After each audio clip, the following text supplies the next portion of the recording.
Hi everybody, today I have a new 2012 Gibson Les Paul Standard, newly designed from Gibson. I'd like to review this for you and give you the lowdown on the good, the bad, and the ugly to this new model, which has basically been reincarnated with some great new features. So let's start at the top. I wanted to cover this as quickly as possible because there's so much to talk about. I don't know if I'm going to be able to squeeze it into a short 10-minute video. So I'll be talking relatively quickly. You can send me any kind of messages. If you have any other questions, I'll be happy to answer them for you if I can. So let's start at the top. Let's start off with the nut. Basically, Gibson has started using Corian nuts. And they used to use bone a long time ago, but they switched to Corian at some point. I guess because it's cheaper, or maybe it's more consistent, or even maybe more durable. I'm not sure. But what they're doing is they're setting up their new models, and they started doing this I think with the 2008 version, which I also owned, by the way. They started using a Plek system, and here's a little sticker that says Plek. Right. So basically, what does that mean? That means that Gibson figured out a way to put these guitars into a machine which basically calibrates the neck setup so that the frets are perfectly leveled, perfect height. The slots for the nut are cut the right height, the right depth, so that the guitar is consistent, and every guitar is consistent for that matter when it comes out of the shop. Now, one of the issues that I had with my 2008 Gibson Les Paul was that the Corian nut was cut at a relatively sharp angle, and I think they changed that this time around, because I can see, and I'll show this to you, I don't know if we can catch it here, but the neck, or the nut, let me just zoom in here, the angle of that nut is a little less steep than it was on the 2008 version, which I owned, which basically means that the G string, which used to go out of tune relatively often, now seems to be a little bit more stable. I play it and I don't see it going out of tune as often. So that's definitely a good thing. Gibson chose to stay with the locking tuners, and here we have Grover style tuners, which are very good quality tuners. You have the half moon type knobs on these guys. The previous version, the 2008, had locking tuners as well, which I'm glad they kept, but it had tulip style knobs, which some people didn't like the look of, so I'm partial to the tulip style knobs, but hey, everybody has different tastes. These are very good quality, so I have no issues with that at all. So let's move on down the neck. Now, one thing that I have to say, which I'm really happy about on the new model, is the thickness of the neck. The 2008 version was very thick. They had an asymmetrical neck, which means that the top portion of the neck is a little bit rounder than the bottom portion, which makes it easier to play, and it's not extreme. Some people say, I'm not going to like that. You really would have to almost be told that it's there. It's a lot more comfortable to hold, but it's not something that feels awkward in your hands, and that's very important, and to me it's a great thing. The neck is a lot thinner, so basically the back of the neck compared to the 2008 is a pleasure to play. I love this 60s styles neck way better than the 2008 version, which felt like a baseball bat when you were playing it, and I don't really like that kind of a neck. So I'm really happy about that. One thing that I don't like, and people are going to tell me that I'm just being picky, but when you're spending that kind of money for a guitar, I think being picky is okay, it's acceptable, and I'm going to show you what the problem is.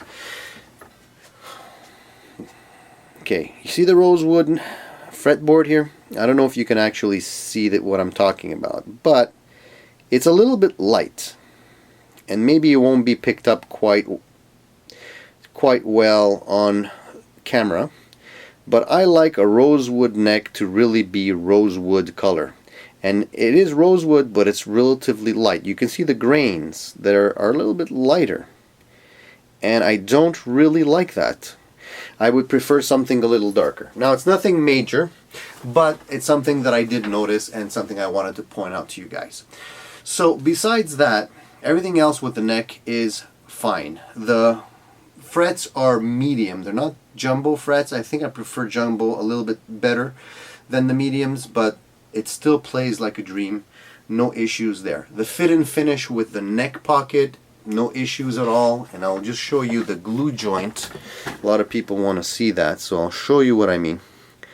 The glue joint is very clean on both sides.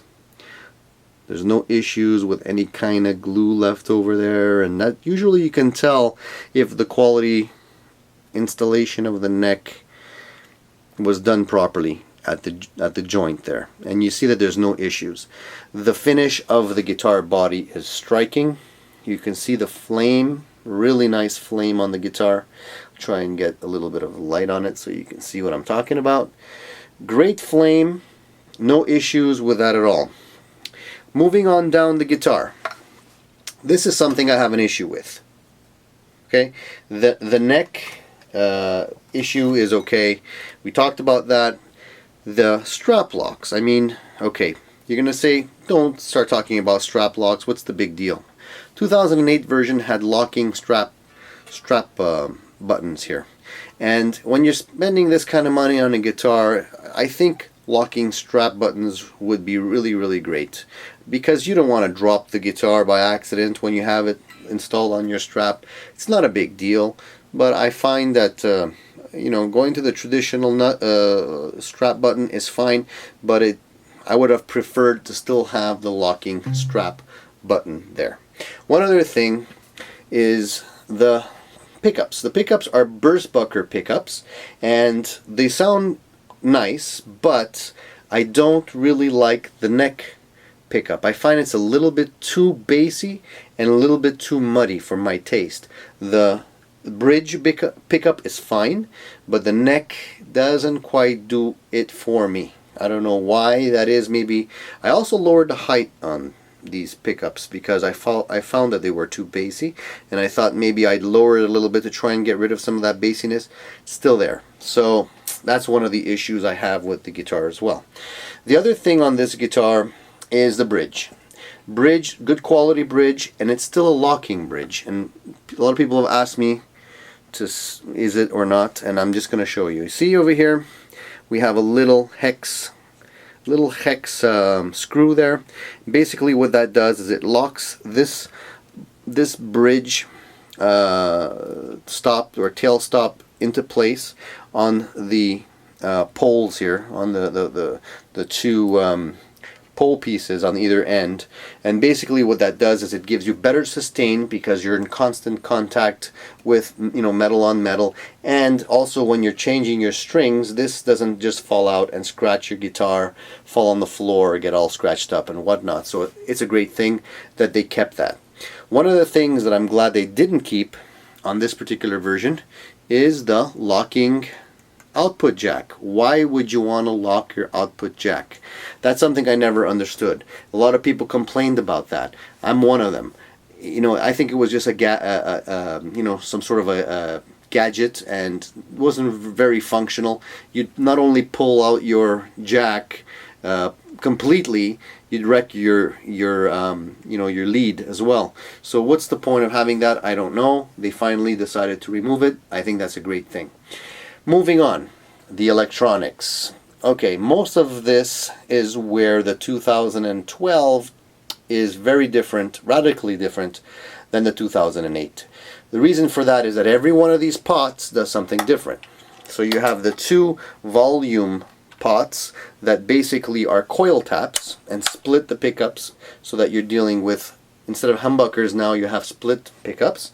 And then you have the other two pots here that will give you either out of phase or a direct out, which will bypass all the electronics and give you sort of a lead boost kind of effect.